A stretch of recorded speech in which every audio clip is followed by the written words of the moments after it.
When you're looking to apply to a particular university, a college, or post-secondary institution, there are many variations from one institution to another and from province to province. But here are some guidelines to be aware of and to watch for as you're considering applications. First of all, do your homework. Really watch application dates and deadlines. They also will vary. The second point, know when to apply. Paying attention to deadlines is critical. Many universities and colleges offer early or advanced admission around this time of year in October, November, often based on grade 11 grades, and so you can apply early. Research also the requirements and supporting documents you will need. You most certainly will need high school transcripts. Some universities will require other supporting documents, such as letters of reference, personal statements, or letters of intent, and or resumes. So plan ahead and have those ready by the end of your grade 11 year, early grade 12. Those documents should be given some attention, as well as paying attention to the prerequisites earlier on in your high school years that you will require. Paying attention to those prerequisites through university websites or view books is important. I'll just comment on supporting documents briefly. This could be a whole other webinar, but if you're considering and you need letters of reference, often coaches or teachers are good references to obtain. Make sure you ask permission of the person who's providing the character reference for you. Also provide for them a resume or list of achievements so they have some solid information on which to base, put into the letter and base a strong review for you. Also give them a copy of the application if possible so that they know the criteria and they know exactly what needs to be addressed in order to support you. It's helpful if the letter of reference is on school letterhead. Follow the instructions carefully as to what's required from the university or college and make sure that all questions are addressed thoroughly. And be sure to thank the individual who provides your reference, and often they may provide more than one letter of reference for you if you're applying to multiple institutions.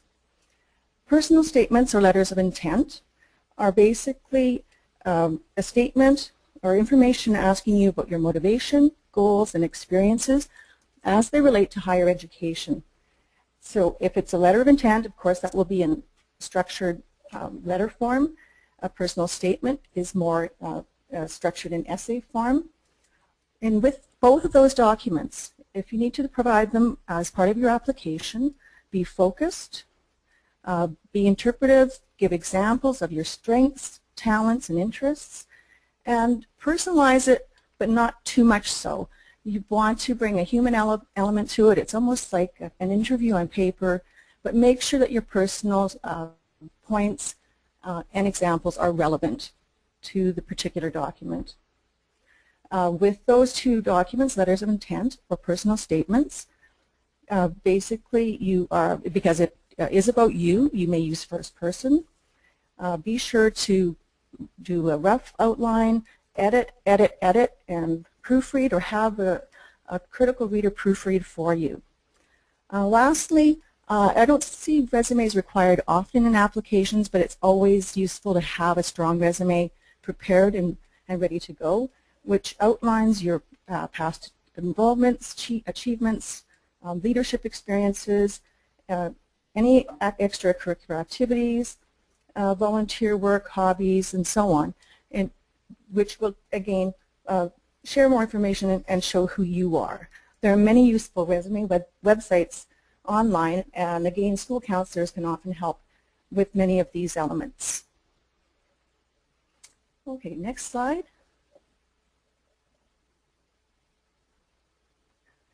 When you go to submit your application online, again, it's a matter of studying the websites for the particular institution you're applying for, and just knowing what they're asking. Sometimes that can be a bit intimidating and a bit daunting.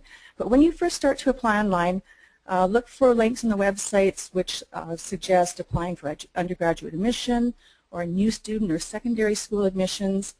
And then you will be required to create an account, a username and password when you go into the particular website, and keep a close record, careful records of all of this information, because once you create an account with an institution, you'll be required to use that same username and password to access the account again later in the school year, whether it's registering for courses, paying for courses, and just to keep up to date on your application status.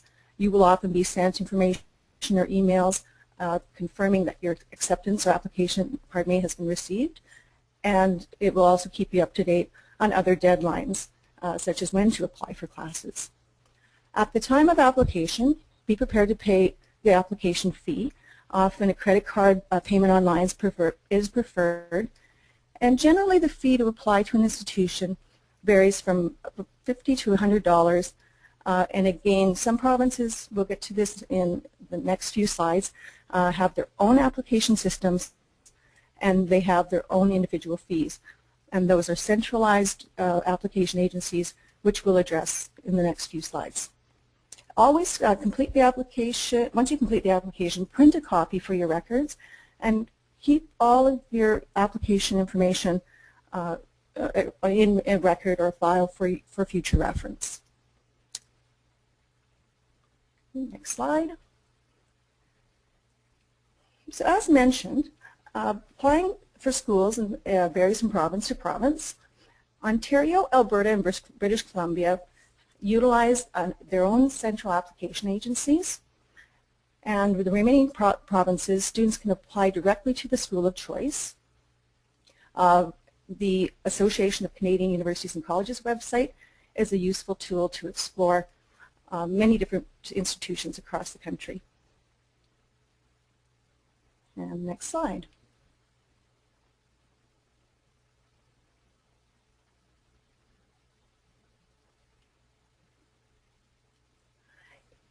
In particular, Ontario's has a separate procedure for applying to universities, and again, this is specific to universities. It's ULAC, or Ontario Universities Application Centre. So instead of applying directly to a university in Ontario, you must first apply to this application centre. And it's a service for applicants to all Ontario universities.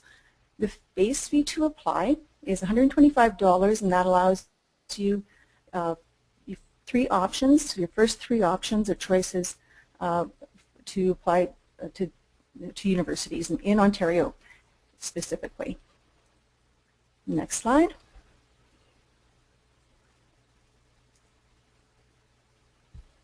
If you're applying to a college in Ontario, there's OSAS, the Ontario College Application Service, and again, it serves as a centralized processing center, and you apply directly to this organization first, and the application fees there is $95, and it is used to apply, or it has affiliation with 28 colleges in Ontario.